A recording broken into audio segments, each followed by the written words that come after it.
Baba, unafanya nini hapa? Umekuja alienda?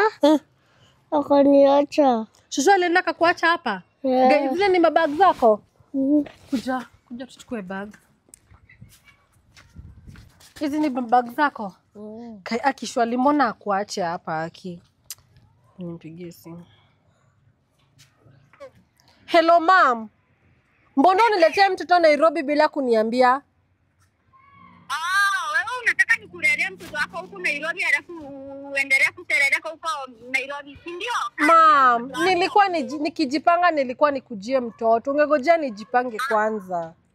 Afanya wajiro kana huyo mtoto huko. Sasa kinaanzia wapi? Chali yangu ajui niko na mtoto ushago. Sasa nitamwambia aje? Sasa huyu mtoto ataenda kulala wapi? Najua chali yangu atanikasirikia juu sikumwambia from the word go. Ama nimpeleke kwa Ivy akaeke huko siku kadhaa before niongee na chali yangu. Twende hivi baba. Twende huku. Kwani kwa kuna mtu? Ivy! Ivy! Aki bestie. Kuna kitu nataka unifanyie favor. Favor gani? Nilikuwa nataka mtoto akae huku, mtoto wangu akae huku like 2 days. Ndio like mtoto wako ngoja Clea. Kwani unakuwa na mtoto hujaniambia? Ivy, usianze kunijudge. Marafiki Clea mimi ni bestie yako. Marafiki huwa wajudge watu. So akae 2 days at least.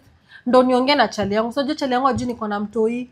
Niongee na ex siku kadhaa hivi. Alafu akishakubali nitamkujia. Clea mimi unajua hujaniambia Clea. Clea. Kuna na mtoto? Kahush, unafanya nini huku? Ngoja. Yaani all the time unakuwa na mtoto Clea? Kahush unafanya nini kwa Ivy bila nguo?